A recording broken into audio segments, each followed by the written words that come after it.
Hey, hey, what's up, CPNG? So I'm here. As you all know, we have this video live series. We go on Facebook, do live videos for our CPNG members. I'll do this for anybody who has a good business that they want to promote. And thank God for today. It's nice and hot outside, but it's a wonderful sunny day. And the person that we are going to interview, his name is Mr. B. Rod Carter. Wave to the camera, Mr. B. Rod Carter. Yo, what's going on? Okay, so he's going to tell us about his magazine that he has in publication, but of course we have a Q&A session, so we're going to get right to it and get things popping. Mr. Carter, how was your week?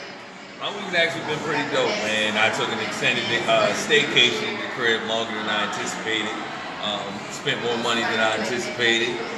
And yeah, I'm here today. Full time collective, chilling. All right, no doubt. So let's see.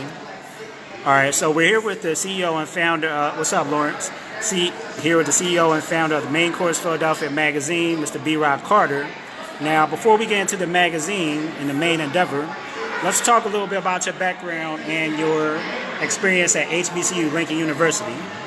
What's something that you learned at Lincoln University that you can bring over to you with the entrepreneurship side?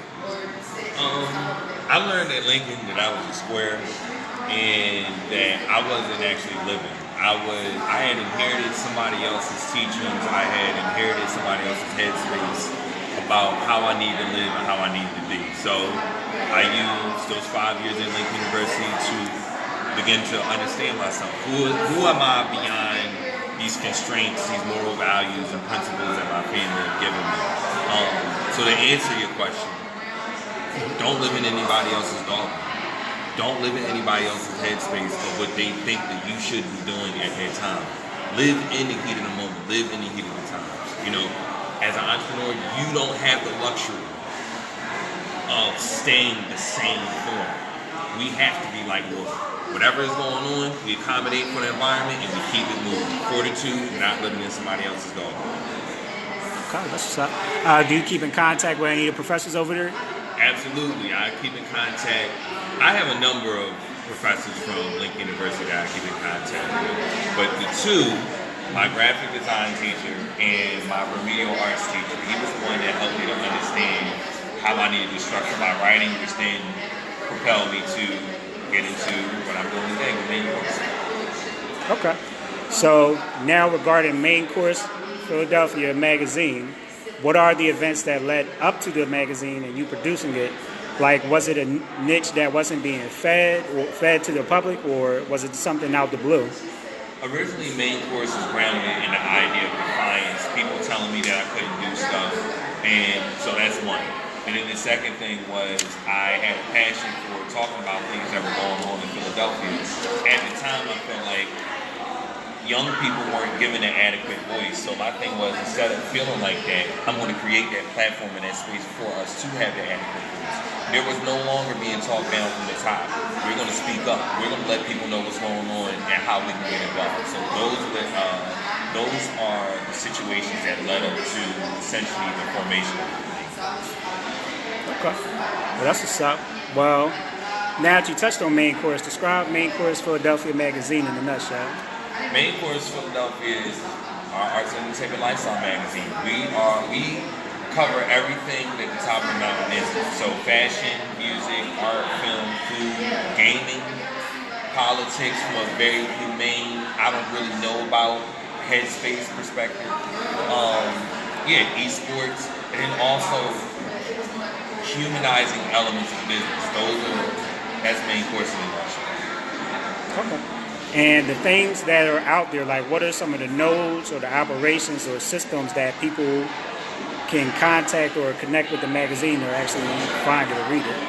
Right now, we are amplifying our efforts to draw more viewers and readers to our YouTube channel. If you all haven't seen, we did an interview recently with a gentleman, Sam Rothstein, and another author. His name is Jay Carone. They have a book called Hood Politics. You can check it out on YouTube. Type that in, Hood Politics. So YouTube is one.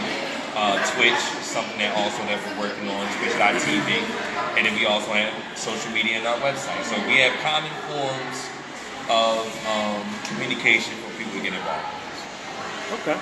All right, that's what's up. So as of right now, what's the frequency of the magazine and how the different issues are coming out about it? Right now, the magazine is updated every day on the website. As far as the print publication, we're reevaluating that algorithm. We noticed that there's a couple changes that have happened with the print industry, different needs and demands for our advertisers. So we're accommodating for all that stuff by making these different shifts with the print edition publications. Right, okay. So as of right now, what are like the sources of the journalism or the sources of the content that are in the magazine? So the magazine content is generated from research, from going out, from networking, from having great conversations with you, like the one we just spoke with Ms. Brooke Smith. Yeah, it really comes out of what I feel like needs to be talked about in Philadelphia. So for example, video game technology in the healthcare industry. A lot of people don't know that Philadelphia has that going on, or just hospitals has access to that. So to be able to give and create content around that, one, it'll show how tech savvy Philadelphia is.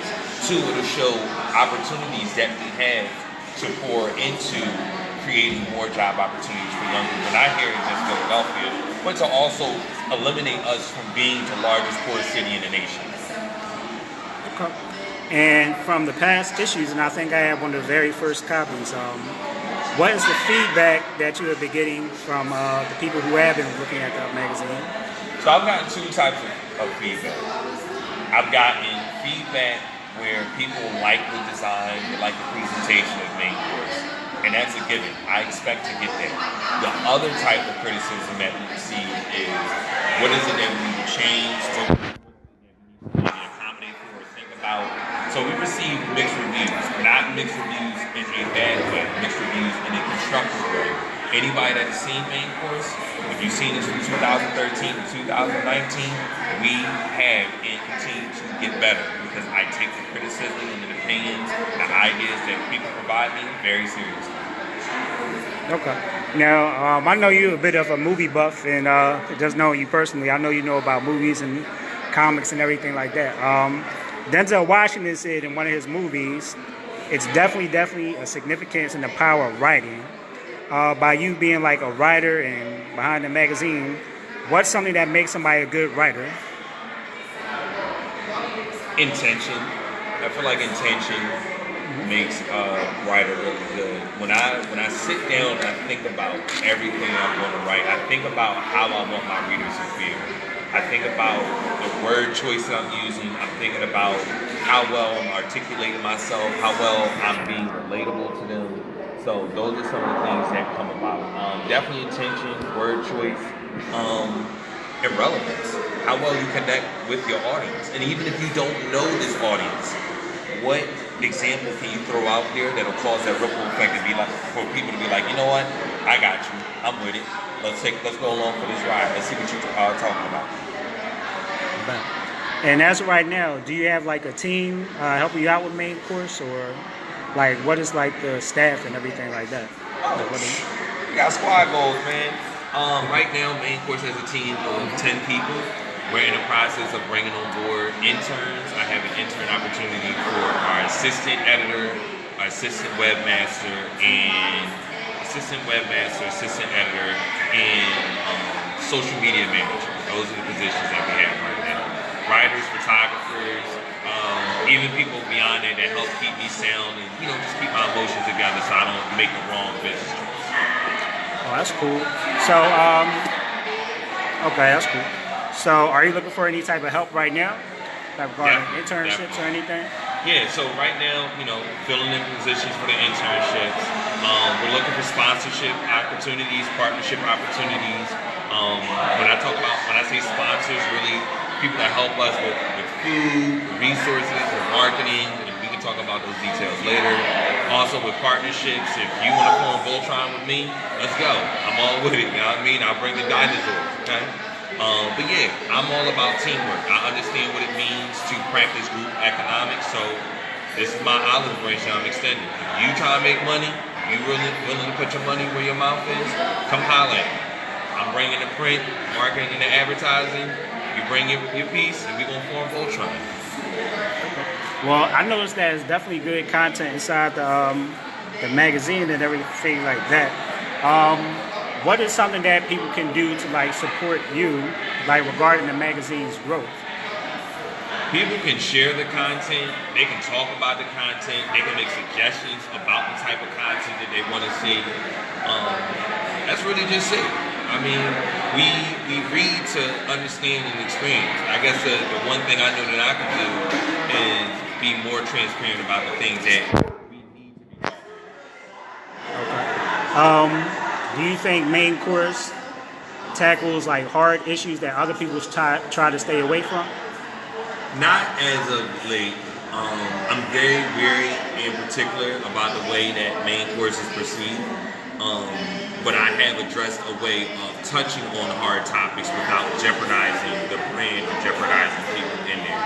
And that is where that right there is what separates certain businesses, because when you see people in positions like myself, they may either be a blogger or just magazine owner, just leading a team or just leading themselves in the right, and they have influence. You have to be wary about the things that you write about, and you have to be wary about the way that you articulate yourself. Amen. What you're not trying to do is make yourself an enemy, because at the end of the day, we're all out here to do some type of activism work or propel ourselves forward. And if you upset people, they will do what they need to do to put you away. So what I am not saying is abide by the rules of other people. What I am saying is be mindful about the way that you maneuver in your writing and in business and how that's going to affect you in the long run. As a leader, I have to be responsible for the way the rest of my team is doing. If I'm not doing what I'm supposed to be doing, then I'm doing it wrong. Nice. That's very well said. We had talked early about how different people had different marketing techniques. It's like a trend now that Little League baseball teams, they actually have people sponsor them by putting their banners right inside the baseball pit. So when people videotape the Little League games, the videos and so forth, they see the banners when the Little League kids are up there. What's your idea of an ideal sponsor, and what could they actually do for you? For me, an ideal sponsor could be my feet on the ground. I pretty much have cyberspace on lock. I think most people have cyberspace on lock, nothing to do hashtags and all that. But to get out here and do this groundwork, to be in the barbershops, to be posting flyers and stuff around, to get out into the events and talk to the community. Not saying it's difficult, but it brings challenges. And that's why I know that I can have the add-on. If somebody can hit the ground, I can hit the air, and we cool after that. You touch people out and about, and I'll make sure I get us out there in cyberspace. That's how we win this fight. Okay. So what's funny, even in the interview with the lady that we did earlier, and even in this one, the stat comes up. Philadelphia, we got a nice shot of Philly right there. It's one of the largest broken cities. Like, how in the world? First of all, that's just something I gotta take a deep breath about, because we're an intelligent city. There are great people who live here, and I know you know a lot, and I know a lot. We one of them. It's easy to connect. Of course, if you're strong, you're always going to be under attack and stuff like that. But it just makes you stronger. You got better business techniques. What can we do to like thwart that stack so it's a thing of the past? So the first thing I look at is culture and the ecosystem. For us to be large and poor means that we're not retaining. So what is Philadelphia doing to not retain money, despite all of this construction that's going on? So that's the first thing I'm looking at. And then poverty isn't just about finances. You can be, impoverished of the mind, impoverished of skill set. So now we're not just looking at finances, we're looking at resources, and we're looking at human commodity. How are we building up the next generation of people to be better than us? How are we making it so the next generation of young men and women can vote? They're not making mistakes in financial institutions. They're not breaking the law because they don't know. So when we talk about poverty, we have to talk about poverty in a socioeconomic way, examine how people are given behaviors that make them go into poverty, and then look at the institutions that we can put solutions into. That's what I'm looking at. So one way could be teaching, one way could be creating more jobs, but the ultimate crisis is that we have to provide skill. Because you still have adults out here who are very much able-bodied and who can do things, but they lack the skill, they lack the ability to perform these jobs. That's definitely a good point. If you have a skill set, like she was saying, like she'll always have a house because she has too many skills and you can do something with it. So that's good.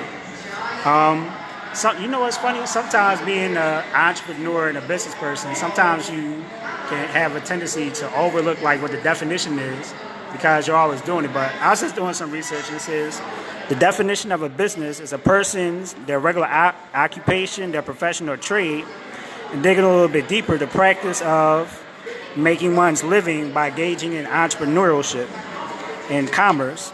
So do you think an entrepreneur's chances of success are the one who has everything lined up for them? They got all their ducks in a row. They've been given a silver spoon. They got the progeny of being wealthy, or the entrepreneur that has that drive, and they just have they're destined for success because they have that drive, and they go out and get their own stuff, and they basically hunt the things that they need. Fortitude definitely plays a role in all of that. Having the mental ability to deal with challenges as they come on. That's what that's what fortitude is defined as. Having the ability to persevere mentally despite whatever you're experiencing. So you definitely got to have that. I look at myself and I look at how do I know how to make money now? And how I define success, right? In either one of those situations, neither one of those people can have the know-how of growing a business. And that's really where the cream of the crop is. Business management and finding ways to make money. That's really how we grow a business. So I would say that the person born with the silver spoon, they're given the opportunity. They have the capital, the resources to get that know-how. The person that has the drive and the fortitude, if they're not born with that silver spoon, they have to be savvy and resourceful in the way in which they get that information because they don't have the luxury of messing up like somebody does with a silver spoon. So that means that every action that they take may have more intention than the person born with the silver spoon because they have the luxury of falling back on the cushion. That's something to marinate on right there. We picked some good people to interview, don't we, y'all? A couple people gave you some shout outs already, B-Rock. Oh, word. Thank you. So for the people that just tune in, just state the name of your magazine one more time and tell them. Yeah, so the name of the publication is called Maincourse PHL. We are Philadelphia's arts and entertainment lifestyle magazine, fashion, music, gaming, politics, you name it, we got it. And if we don't, we're working on it. Okay. So I'm pretty sure in your line of work, in your line of business, you're no stranger to what we call media persuasion. I'll give you an example. Boom, the Dominican Republic. The stuff that's been going down there, like people getting robbed, blah, blah, blah, it's been going on for a while. I'm pretty sure there are some areas in Dominican Republic where it's safe to go to or whatever. But a lot of that fear came about because of media. Have you noticed, like in the past decade, that media persuasion has had a strong influence on people? And if so, how? Yeah, absolutely. Me being a person that just studies information, I see how it plays a part. I see how I am given fear almost in a way by the things that I hear on the news. So in some capacity, I go back into my little turtle shell like, I don't really want to deal with that. Excuse me. And that can be very manipulative. Very, very, very manipulative. Because I look at the power that I have with my things. I look at what I can tell people, and I can lie to people. I can lie to people right now. So that is the fear or the power that media also wields with it. That we're trusting the people that are writing these stories to give us actual and factual information. But even in the act of giving us information, what kind of information are you giving us? Like, why do we always need to know that somebody died? Because we know that people are going to die every day. So for me, that's not news. News is like an actual crisis that's going on. Like the guy that scaled the building to get his mom. That's a crisis. I feel like that is news. But to keep on telling us that somebody got shot, somebody got shot. Yes, put out the SOS about needing suspects and people to identify, you know, the crime scene on it. Like, granted, yes, that's great. But when you continuously just pump out fear, destruction, violence, fear, destruction, violence, what do you think our community is going to evolve into? Everybody's going to be now under this genjutsu, this illusion that all these bad things are happening when maybe in all actuality good things are happening. Right, that's a good point. Yeah, so I definitely believe in the spectrum that we need to report the good, the bad, and the ugly, but I think they probably do that because they know fear is probably something that get people riled up, but I definitely think that adjustment probably needs to take place. Oh, yeah. But so in short, ladies and gentlemen, I had the privilege to attend one of B-Rod's meetings not too long ago, but just for the people who've never been to a meeting with Main Course, when you do have your events, what takes place at them?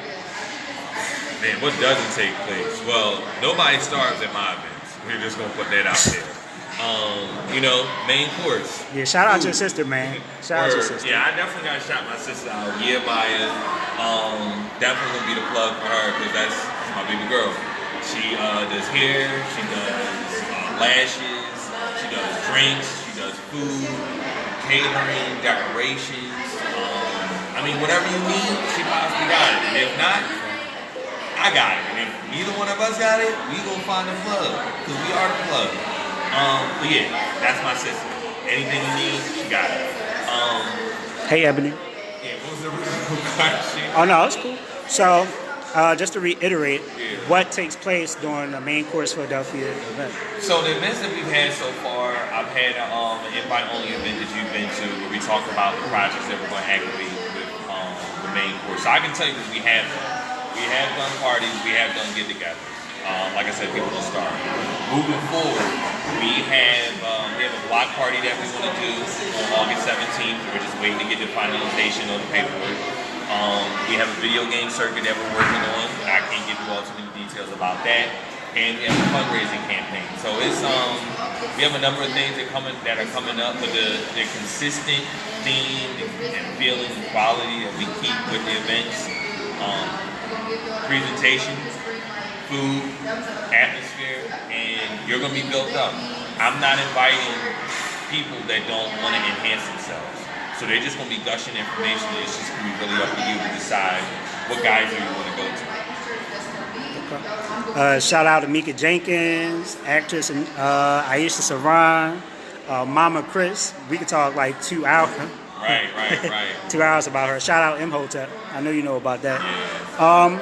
What's funny about being a networker and a network marketer, you started to build up in popularity. Would you say that's true?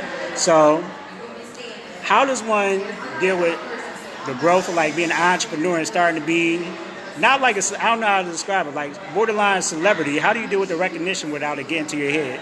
Like the documentary, all that. How do you deal with that? So, people that know me know I'm pretty low key. Like I'm not. Limelight is always going to come. I'm sitting in it right now.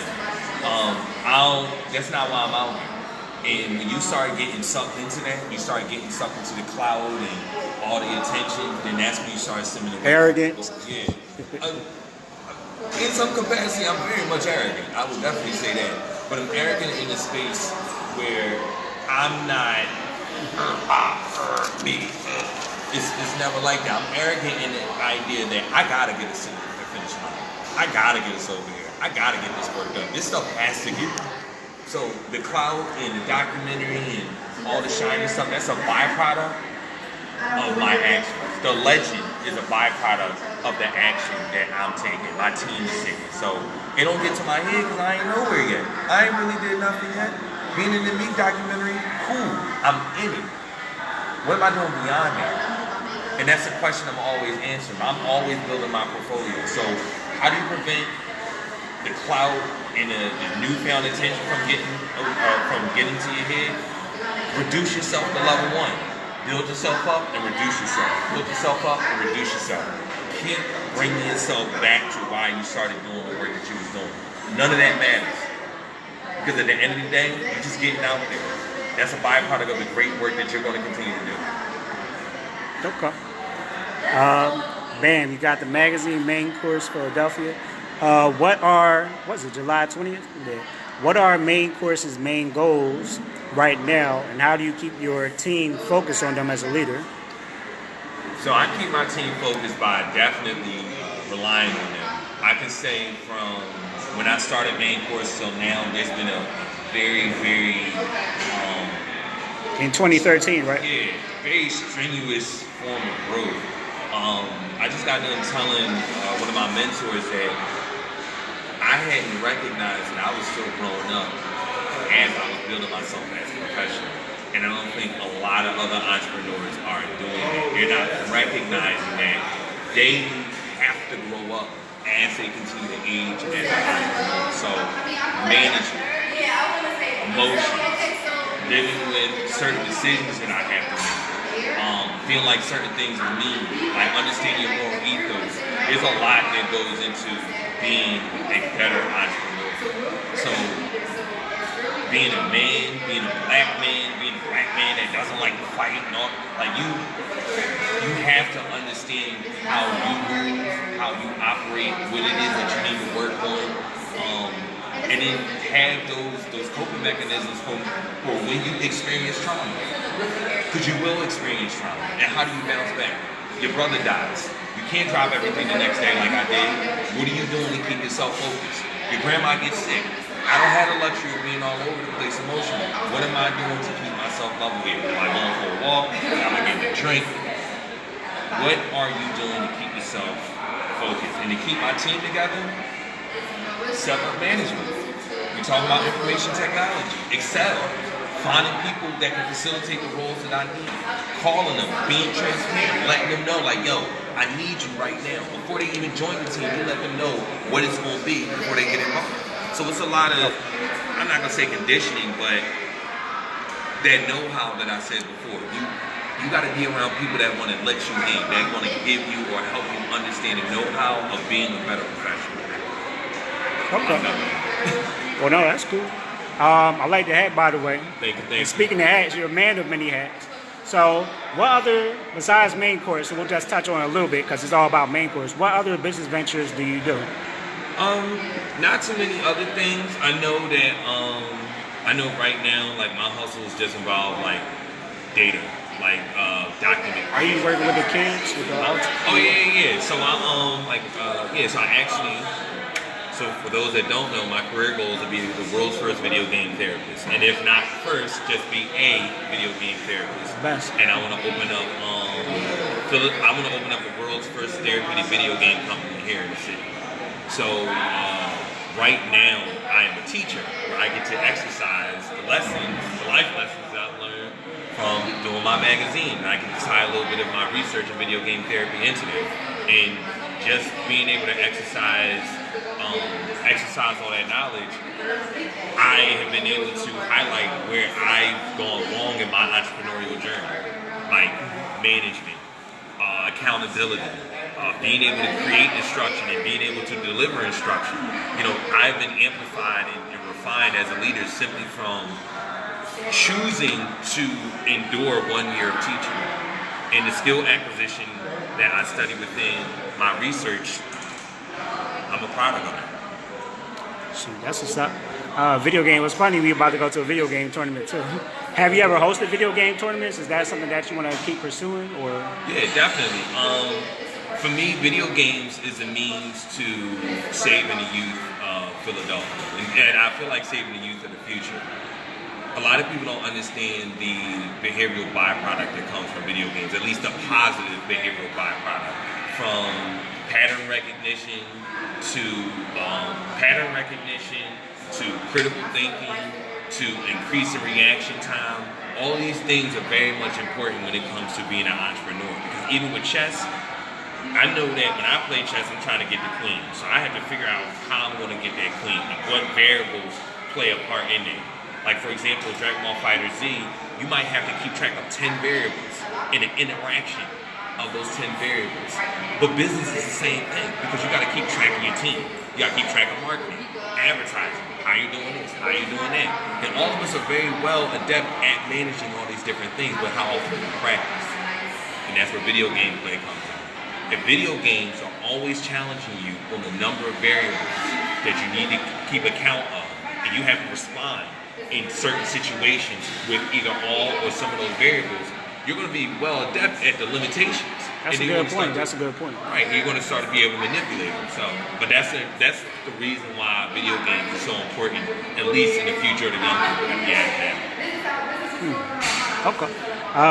What's funny, and it's a blessing to like be in this world because we got so many different activities that we can involve us in. And you see Marvel and all their success with the video games and the cartoons and movies and comics. Some things that you'll hear from people is sometimes the book was better than the movie. Yeah. Now, regarding main course in the media, how do you cater to both people who just like, I prefer a book over like digital, all this digital stuff that's new? And how do you deal with people who are like, well, I want the new stuff as opposed to people who want like the tangible books? So I know that all of that is like me. I know I'm a book reading guy, but from studying the industry, studying how the industry is evolving, that's why we've gone into doing more video content. So now we have a balance. We'll do some video content, we'll do some written content. And then we have to accommodate for the different ways that we need to communicate with people across the different platforms that we share. So for me, I have to understand how people need to receive the information in certain forms of information or certain delivery of the way that I form my information helps me to get to certain people that I want to access. Like I feel like people who have higher intellectual currency read a lot more. That's not to say that they don't listen, they just read a lot more. You notice that from data? Huh? You notice that from data, research, I'm just saying observation? that's how I feel. I feel like people that have more intellectual currency read a lot more. But then you can't really say that because then we have audio books. You see what I'm saying? So, but I got to be able to give you the content in different ways. You might have the luxury of reading it versus listening to it and seeing it. So I got to, how do I balance both of those? And that's just a juggle that you got to be able to do. All right, no doubt, no doubt. So, what's funny, believe it or not, we're about to go into a brand new decade. The tens, the teens, whatever they call it. This one went by pretty fast. It's about to be 2020. And we noticed that one of the trends that have seen that kept on going, that is out right now, our podcast. We were just in a podcast studio not too long ago. By you being out there and a media person, who are some of the podcasts that you're filming? We got The Breakfast Club, State of the Union, Joe Rogan, Joe Budden, Mike Tyson got a podcast now. Hotbox. Who are you filming right now? Me, sorry. But no, I'm trying to think. I'm not. She doesn't have a podcast. My homegirl, Jamie, she has a radio station, WJMS Radio. So she talks about a lot of different things on there.